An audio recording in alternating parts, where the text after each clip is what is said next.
Democrats, Nancy Pelosi as an example, are trying to defend MS-13 gang members. I called them animals the other day, and I was met with rebuke. They said, they're people. They're not people. These are animals. And we have to be very, very tough.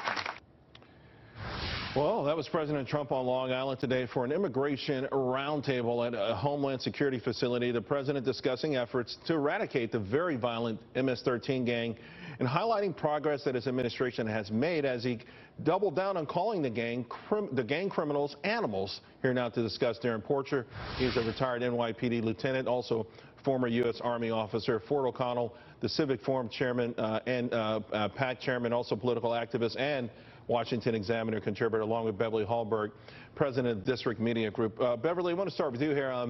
You know, President Trump embracing the fact that he believes that they're animals. That, you know, some people saying the only reason you wouldn't call them animals is because animals do have a sort of code of living that doesn't include the indiscriminate slaughter that's one of the hallmarks of this gang.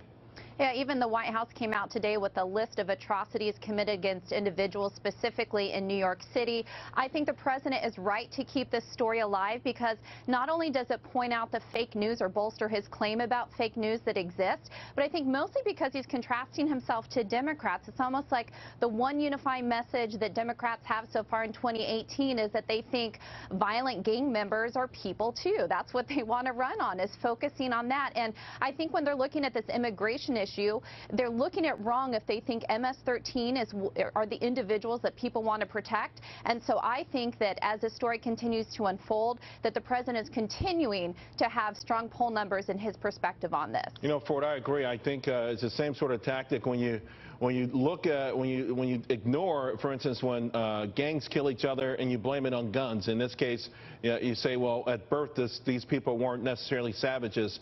Well, they are wreaking havoc on communities, particularly communities of their own people, and it's to me, rather than emboldening them, I think we should be stopping them.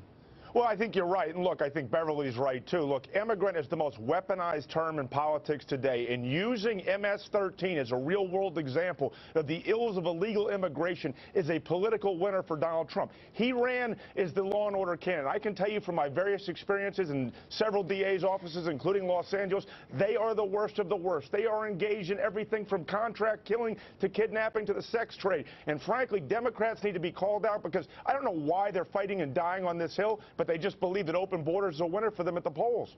Darren, speaking of real-world experience as a former police officer, you understand this firsthand. I don't think people understand who watch it casually, particularly, you know, the bleeding heart types who just don't know, who can't visualize the kind of evil violence that's been perpetrated by this gang.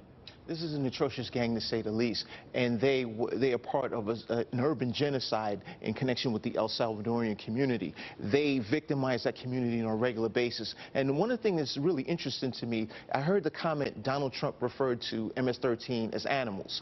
Mr. Martinez, who was recently convicted up in Massachusetts for the brutal slaughter of a 15-year-old, self-identifies as animal. So that's right, exactly. That's the way this culture identifies with MS-13. So we look in terms of the eradication. I think it's necessary, but it's a two-faceted component. We need intelligence from the border security, such as ICE, Border Patrol, and they need to get that intelligence to the local police departments. And I think that's what Donald Trump is standing for in his visit here to Long Island, to ensure and let these law enforcement officials know in the local police departments that he has their back and he's going to ensure that this information exchange runs swiftly. Those folks on the front line pleading with President Trump to do something, including one of the DAs who was at the meeting. Let's take a listen to what he had to say.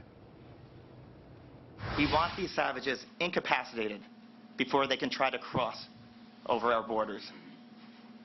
We cannot and we will not permit our country to be a playground for MS-13 to pursue its murderous mission. Dismantling violent gangs is the top priority of this Department of Justice under Attorney General Jeff Sessions and Deputy Attorney General Rod Rosenstein.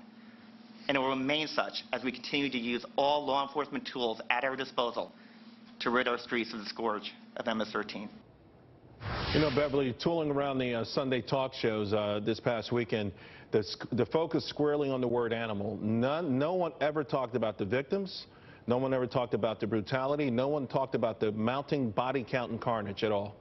I'm glad that this story is a story, and one of the reasons why is MS-13 for years has victimized so many individuals. There's an estimate of roughly 10,000 individuals from MS-13 that reside here. So I'm glad that it's a story so that we can focus on it and also talk about the horrors that many of these individuals commit. What's surprising from a media perspective is that the president has made many controversial statements about immigrants, not MS-13, but about immigrants. Yet this is the story that they want to harp on, which is surprising. Once again, I think we're going to continue to hear about this story because the president knows it's a winner, and I hope it helps us as we fight MS-13. Guys, we have to leave it there. Thank you all very much.